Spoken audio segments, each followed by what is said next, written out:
every time a new Power Rangers season comes around, fans think many new questions about how the show will be. One of these prime questions is, will the theme song include Go Go Power Rangers? Go Go Power Rangers! I mean, we also ask, will it be good for once, but you know, that's another question.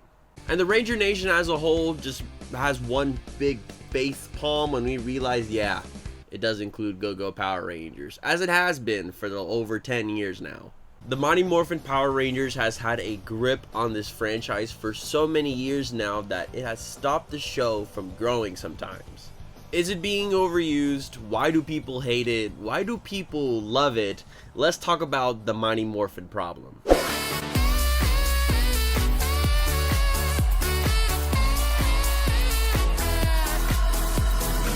Hey, what's up everybody, it's Este here, and on Twitter I asked this.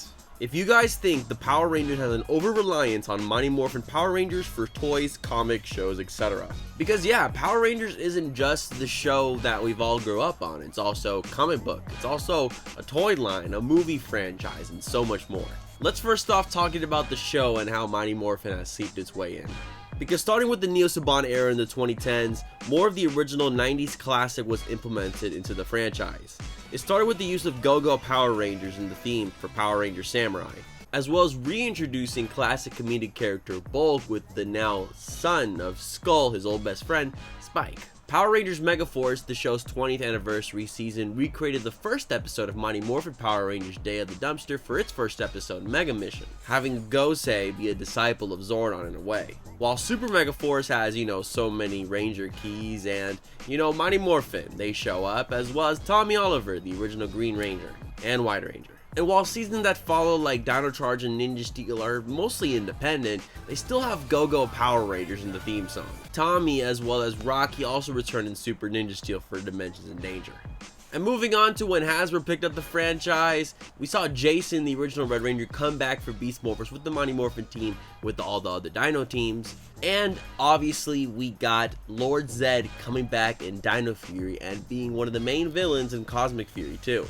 The cooler Ref Garnett says they can easily tell a million other stories trying to back to other seasons, yet they always default back to MMPR. And that's just because of the recent big nostalgia wave for 90s content in the last decade. Because I know damn well in the 2000s they weren't being nostalgic about what happened in the 90s, they were too focused in the future. But this guy Mech-Man here just needs some more Mystic Force. I can't blame him, it's a nice theme song. Comic question of the day, let's give some love to other Power Rangers seasons. What is one Power Rangers toy that you want? Like Power Rangers Landing Collection, Jungle Prime, Megazord. Let me know in the comments down below and leave a like to lock in your answer. 1,500 likes and I'll do more videos just like this one. Skiver, like the rest of the fan base, understands that it was a pop culture icon back in the 90s, and that it is frustrating when your favorite seasons don't get a fraction of that love.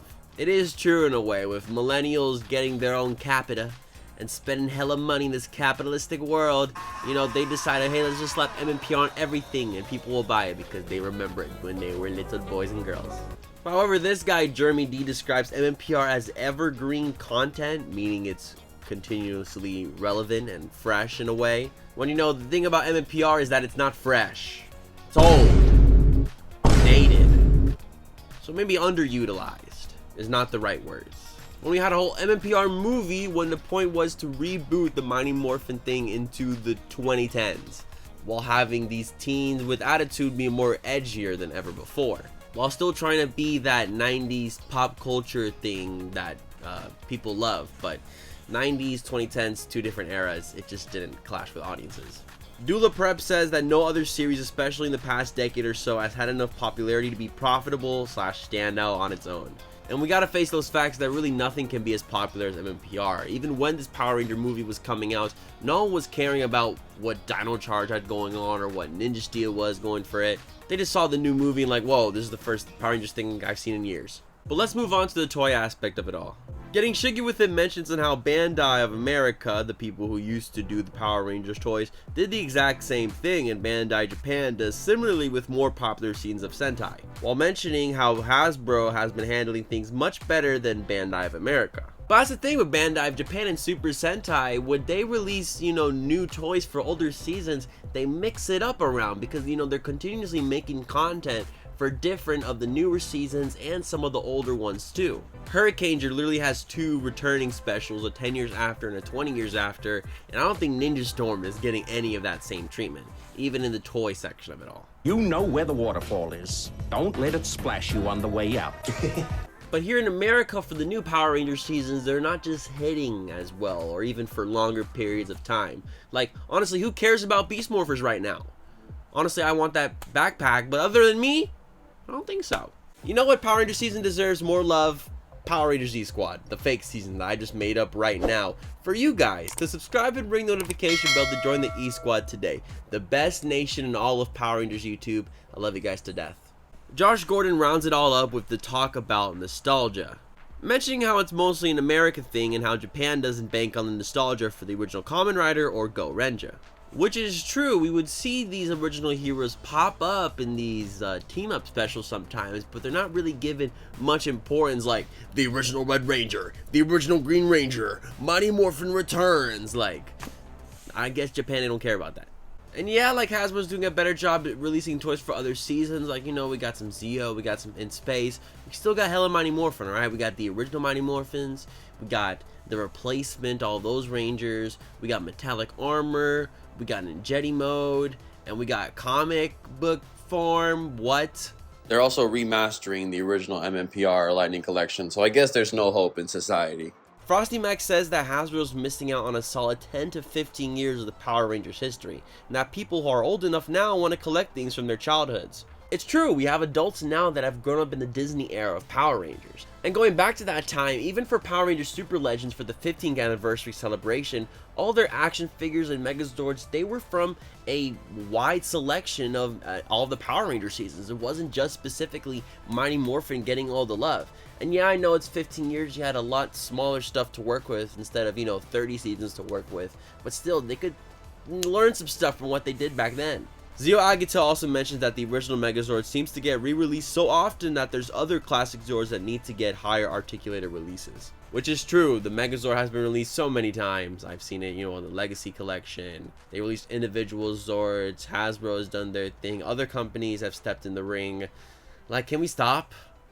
People still buy it though, so I guess it works. But how do you get rid of this Mighty Morphin problem? Richie923 says that Hasbro needs to use MMPR to boost the later seasons, meaning that every time there's a new wave of a capsule of line, to have something from MMPR lead the way and bring the other seasons with it. Yeah, I don't think that's gonna work like that. I really don't think there's an answer to this problem. Like, yes, having the Mighty Morphin Rangers lead on to a newer thing may be well in theory.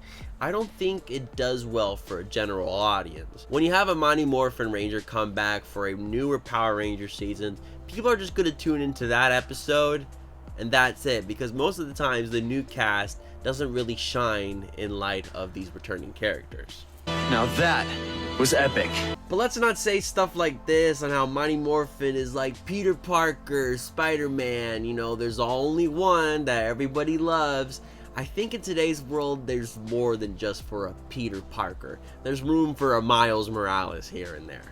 Beyond the Grid in the comics has showed us that they could form Power Ranger teams from other seasons, and it could work pretty well. Even though there was some problems with characterizations which some people didn't like, I still feel like it was a stepping stone for maybe something bigger in the future. And yes, we have video games like Battle for the Grid and Legacy Wars, but how far can these go?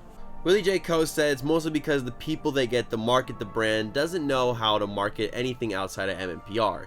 The X factor they keep missing is that Power Rangers is multi-generational. You can talk to most people born after 1993 and they will have some experience with PR. Exactly, there was this action figure set I saw that it was pretty surprising. They had stuff like beyond Mighty Morphin, like stuff from like Mystic Force. Like, I didn't think Mystic Force would get some love. I know that guy is watching. Was happy about that one. But it's sad when you get to see fans like Thomas who can't find any merch from other teams and seasons outside of MMPR, like Time Force and Mystic Force. The point of the video is that Mystic Force is great. Become the Power Rangers. Become the Power Rangers. Super Sentai finds new ways to market its old teams all the time, and same way with Kamen Rider, having new productions in later years. Like Gaim has done this like so many times. Why can't Power Rangers do the exact same thing? We need more specials like Once and Always, but for other Power Ranger seasons too. Prime contenders, I don't know, Power Rangers SPD, let's do that one. Let's bring back Power Rangers Time Force, that's a classic. Jungle Fury, let's do Dino Charge again. There are some casts that fans would just love to see again. But is that even possible? I'm not even so sure. Now that the Power Rangers is in a process of a revitalization and trying to find itself again in a new reboot universe, it's pretty tough. From Cosmic Fury's 10-episode run to the future movies and TV, animated and beyond, will these old Power Ranger seasons ever get the proper love they deserve?